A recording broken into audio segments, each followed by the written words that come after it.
బులెటిన్లో breaking news చూస్తున్నాం. తెలంగాణలో కేబినెట్ విస్తరణకు ముహూర్తం ఖరారైంది. రేపు మంత్రివర్గ పునర్వ్యవస్థీకరణకు హైకమాండ్ గ్రీన్ సిగ్నల్ ఇచ్చింది. ఇందుకు సంబంధించి అన్ని ఏర్పాట్లు కూడా జరుగుతున్నాయి.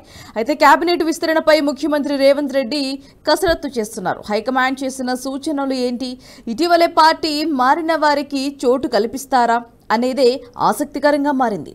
ప్రస్తుతం కేబినెట్లో సీఎంతో కలుపుకొని 12 మంది మంత్రులు ఉండగా మరో 6 బర్తులు ఖాళీగా ఉన్నాయి. కేబినెట్ విస్తరణలో ఈ 6 మంత్రి పదవులు భర్తీ చేయనున్నారు. ఖాళీగా ఉన్న 6 మంత్రి పదవుల్లో 2 బీసీలకు 1 ఎస్టీకి ఇవ్వాలని డిసైడ్ అయ్యాయని తెలుస్తోంది. అయితే ఎవరెవరికి మంత్రి పదవులు ఇవ్వాలనే దానిపై మరోసారి ఢిల్లీలో పార్టీ ముఖ్య నేతలతో ముఖ్యమంత్రి రేవంత్ భేటీ కానున్నారు. ఈ నేపథ్యంలో ఇవాళ మరోసారి రేవంత్ ఢిల్లీకి వెళ్లనున్నారు. అయితే మంత్రి పదవి ఆశావాహులు అంతా అటు ఢిల్లీ ఇటు సీఎం చుట్టూ ప్రదక్షిణాలు చేస్తున్నారట.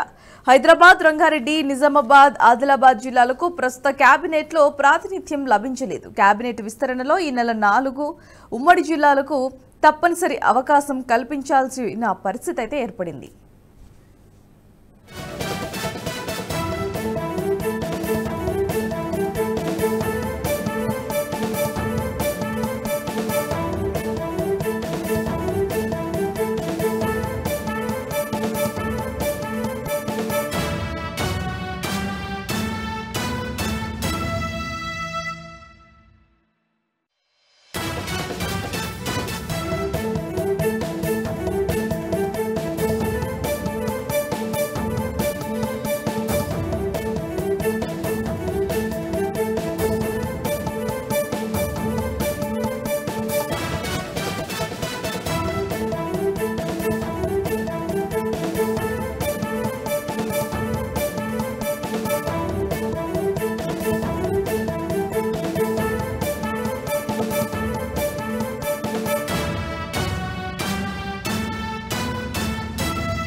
బులెటిన్లో బ్రేకింగ్ న్యూస్ చూస్తున్నాం. తెలంగాణలో కేబినెట్ విస్తరణకు ముహూర్తం ఖరారైంది. రేపు మంత్రివర్గ పునర్వ్యవస్థీకరణకు హైకమాండ్ గ్రీన్ సిగ్నల్ అయితే ఇచ్చింది. ఇందుకు సంబంధించి అన్ని ఏర్పాట్లు కూడా జరుగుతున్నాయి. అయితే కేబినెట్ విస్తరణపై ముఖ్యమంత్రి రేవంత్ ఎలాంటి కసరత్తు చేస్తున్నారు, హైకమాండ్ చేసిన సూచనలు ఏంటి, ఇటీవలే పార్టీ మారిన వారికి చోటు కల్పిస్తారా అనేది ఆసక్తికరంగా మారిందని చెప్పొచ్చు. ఇక ఇదే అంశానికి సంబంధించి మరింత సమాచారం అందించడానికి ఎగ్జిక్యూటివ్ ఎడిటర్ శివప్రసాద్ లైవ్ సిద్ధంగా ఉన్నారు. నమస్తే సార్. సార్, మరి కొత్త వారికి అవకాశం కల్పిస్తారనే అవకాశాలు ఉన్నాయంటారా, లేవంటారా? ఇది అంటే ఏ బేస్ గా చేస్తారు అనేది అన్నిటికంటే ప్రధానమైనటువంటి అంశం. కొన్ని కీలకమైనటువంటి శాఖలు, హోంశాఖతో సహా కొన్ని కీలకమైనటువంటి శాఖలన్నీ కూడా ముఖ్యమంత్రి దగ్గర ప్రస్తుతానికి ఉన్నాయి. పైగా ఇంకా 6గురికి స్థానం ఉంది మంత్రివర్గంలో. 12 మంది మంత్రులు ఇప్పటికి సీఎంతో సహా పదవిలో ఉన్నారు, అధికారంలో ఉన్నారు. ఇకపోతే ఇందాక మీరు చెప్పినట్టుగా రంగారెడ్డి, హైదరాబాద్, నిజామాబాద్, అట్లాగే ఆదిలాబాద్, ఈ 4 జిల్లాలకు సంబంధించినంత వరకు ప్రాతినిధ్యం అయితే ప్రస్తుతానికి లేదు. మరి సుదర్శన్ రెడ్డి సీనియర్ మోస్ట్, బహుశా మరి ఆయనకి ఇస్తారా ఇవ్వరా అనేది చూడాల్సి ఉంది. అట్లాగే కోమటిరెడ్డి వెంకటరెడ్డి ఇప్పటికే మంత్రిగా ఉన్నారు. కోమటిరెడ్డి రాజగోపాల్ రెడ్డి కూడా మంత్రి పదవి ఆశిస్తున్నారు. సరే, మరోవైపు సీనియర్లు కొంతమంది ఎలక్షన్స్ లో పోటీ చేసి ఓడిపోయిన వాళ్ళు, లేదా సీటు మార్చుకుని ముఖ్యమంత్రి కోసం అని చేసినటువంటి షబ్బీర్ అలీ కామారెడ్డి నుంచి పోటీ చేయాల్సింది, కానీ ఆ స్థానాన్ని రేవంత్ రెడ్డికి ఇచ్చి ఆయన పక్కెళ్ళిపోయారు.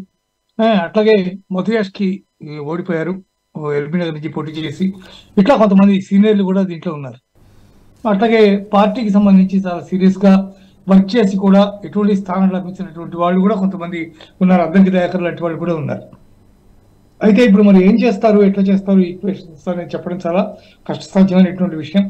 బయట నుంచి వచ్చే వాళ్ళకి ఇస్తారా అంటే, మొన్న జరిగినటువంటి ఇబ్బందికర పరిస్థితి ఏదైతే కేంద్ర స్థాయిలో అంటే జాతీయ స్థాయిలో ఏదైతే అక్కడ దాకా వెళ్ళిందో, కాంగ్రెస్ అధిష్టానం దృష్టికి వెళ్ళిందో, కొత్తగా వచ్చినటువంటి వాళ్ళకి ఎక్కువ ప్రాధాన్యత ఇస్తున్నారు, పాత వాళ్ళని వదిలేస్తున్నారు, పక్కన పెడుతున్నారు అనేటటువంటి తీవ్ర ఆరోపణల నేపథ్యంలో అధిష్టానం స్పందించినటువంటి విషయం తెలిసిందే.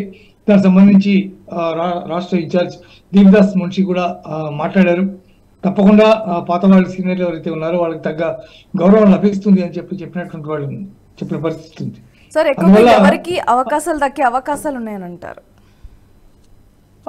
చెప్పడం కోమటిరెడ్డి రాజగోపాల్ రెడ్డికి అవకాశం దక్కడం అయితే మాత్రం కష్టం. యాక్చువల్ గా నిజానికి ఇద్దరికి మంత్రి పదవి ఇవ్వడం అనేది ఇబ్బందికరమైనటువంటి పరిస్థితి. సుదర్శన్ రెడ్డికి డెఫినెట్ గా దక్కేటటువంటి అవకాశం ఉంది. అలాగే మధుయాష్కి ఎల్బీ నగర్ నుంచి పోటీ చేశారు కాబట్టి మధుయాష్కి గౌడ్కి దక్కే అవకాశం ఉంది. జంట నగరాలు రంగారెడ్డి నుంచి కూడా ప్రాతినిధ్యం లేదు కాబట్టి మరి జంట నగరాల కోటా తీసుకుంటే మధుయాష్కి ఎల్బీ నగర్ నుంచి పోటీ చేశారు కాబట్టి ఆయనకి ఇవ్వచ్చు. మరి రంగారెడ్డి నుంచి ఆల్రెడీ స్పీకర్ పదవి గడ్డం ప్రసాద్కి ఆల్రెడీ ఇచ్చున్నారు కాబట్టి ఏం చేస్తారనేది కూడా చెప్పలేం.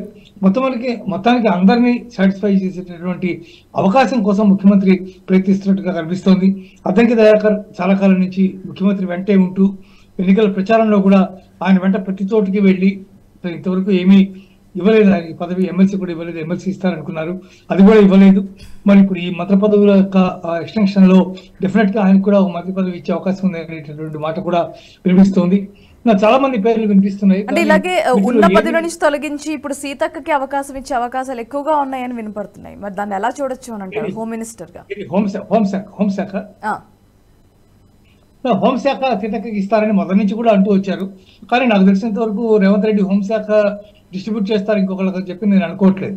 ఎందుకంటే చాలా కీలకమైనటువంటి శాఖ, దానికి సంబంధించినటువంటి చాలా అంశాలు కూడా ప్రస్తుతం చర్చనీయాంశాలుగా ఉన్నాయి. అనేక రకాల కేసులు నడుస్తున్నాయి దాని మీద, ఫోన్ ట్యాపింగ్ కేసుతో సహా ఇటువంటివన్నీ జరుగుతున్నాయి ఒక పక్క. ఇట్లాంటి నేపథ్యంలో మరి ఎంతవరకు హోంశాఖను తీసి ఇంకొకరికి ఇస్తారు అనేది చెప్పడం కష్టం ఇప్పుడు ఉన్నటువంటి పరిస్థితుల్లో. కొత్తగా వచ్చే వాళ్ళలో అంత సమర్థులు ఎవరున్నారు అనేది కూడా వెతికితే మనం సుదర్శన్ రెడ్డి సీనియర్ అయినప్పటికీ కూడా హోంశాఖ చేసేటంత ఉంటుందా అనేది ప్రశ్నార్థకమైనటువంటి పరిస్థితి. కాబట్టి హోంశాఖ మాత్రం రేవంత్ రెడ్డి అట్టు పెట్టుకుంటారని నా వ్యక్తిగతమైనటువంటి అభిప్రాయం. భారతి సార్, హైకమాండ్ రేవంత్ కు ఎలాంటి సూచనలు చేసింది అని చెప్తారు?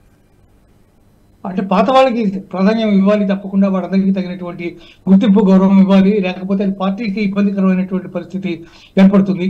వేరే చోట నుంచి వచ్చిన వాళ్ళు, డిమాండ్ మీద వచ్చిన వాళ్ళు వేరు. మనం వాళ్ళని వెళ్ళి వెతికి తెచ్చుకుని అక్కడి నుంచి కావాలి మీరు రావాలి మా తరఫున మీరు ఎన్నికల్లో పోటీ చేయాలని చెప్పి పోటీ చేయించి గెలుపొందినటువంటి వాళ్ళ విషయం ఓకే. కానీ ఆల్రెడీ గవర్నమెంట్ ఎస్టాబ్లిష్ అయిపోయిన తర్వాత ఇప్పుడు పార్టీలోకి వచ్చి పదవులు సంపాదించుకుంటామంటే కొంచెం ఇబ్బందికరమే. దానం నాగేందర్ ఆ రకంగానే మంత్రి పదవికి పోటీ పడుతున్నటువంటి పరిస్థితి కనిపిస్తోంది. ఎంపీకి పోటీ చేసి కూడా ఆయన ఓడిపోయారు కృష్ణరెడ్డి చేతులు. ఇలాంటి నేపథ్యంలో మరి దాన నాగేందర్ కూడా పోటీ పడుతున్నారు దానికి జంట నగరాల కోటా నుంచి. మరి అది కూడా ఇబ్బందికరమైనటువంటి పరిస్థితి కాంగ్రెస్ ఇచ్చినటువంటి గైడ్ లైన్స్ ప్రకారం.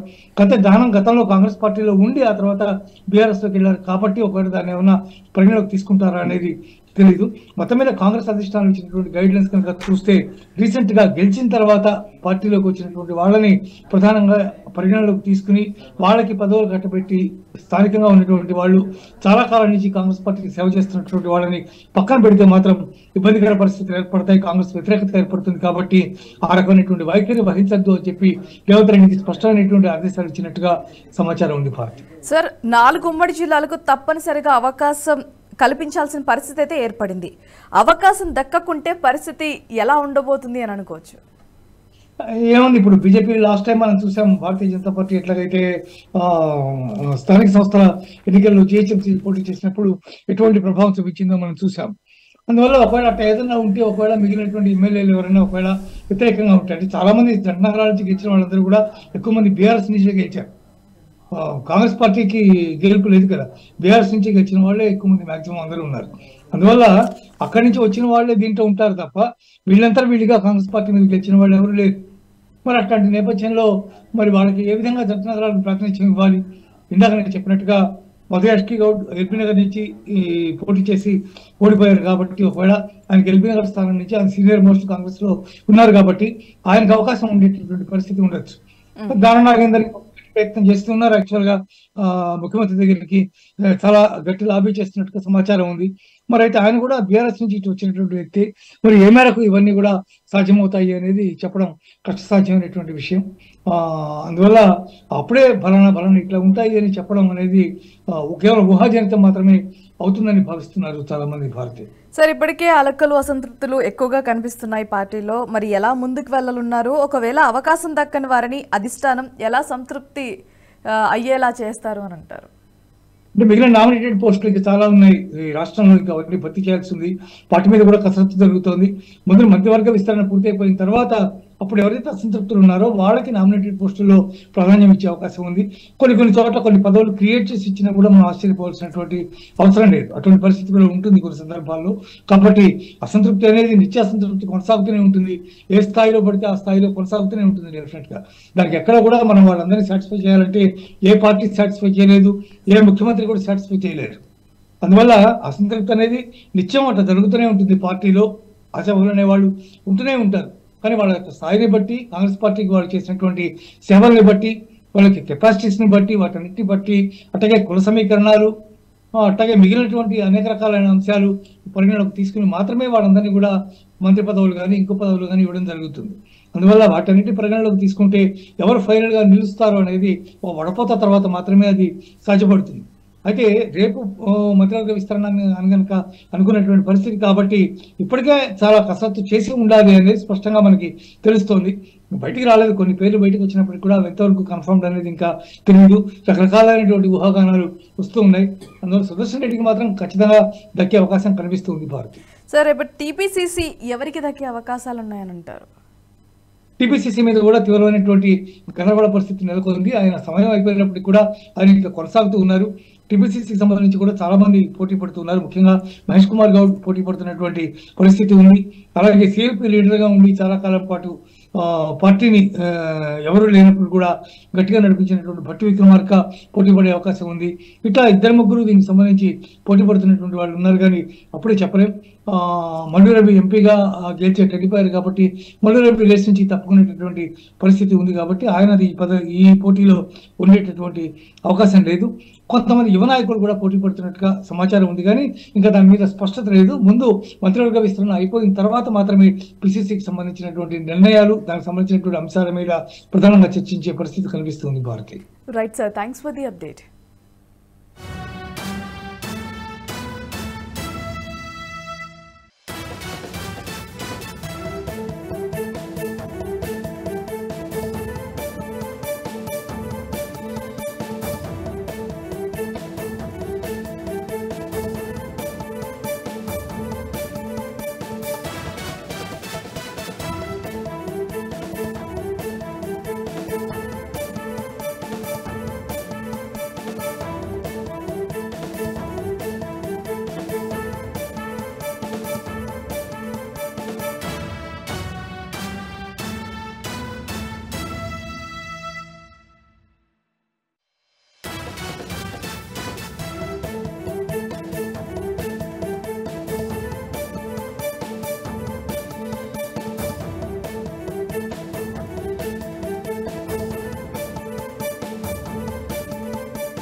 ఈ వీడియో మీకు నచ్చినట్టయితే లైక్ చేయండి, 10 మందికి షేర్ చేయండి. అలాగే కామెంట్ల రూపంలో మీ అభిప్రాయాలను మాతో పంచుకోండి. Nationalist hub group of channels ను సబ్స్క్రైబ్ చేసుకుని తెలుగునాట జాతీయవాద జర్నలిజాన్ని ప్రోత్సహించండి. ఈ వీడియో కింద ఉన్న బెల్ ఐకాన్ పై క్లిక్ చేయడం మర్చిపోవద్దు.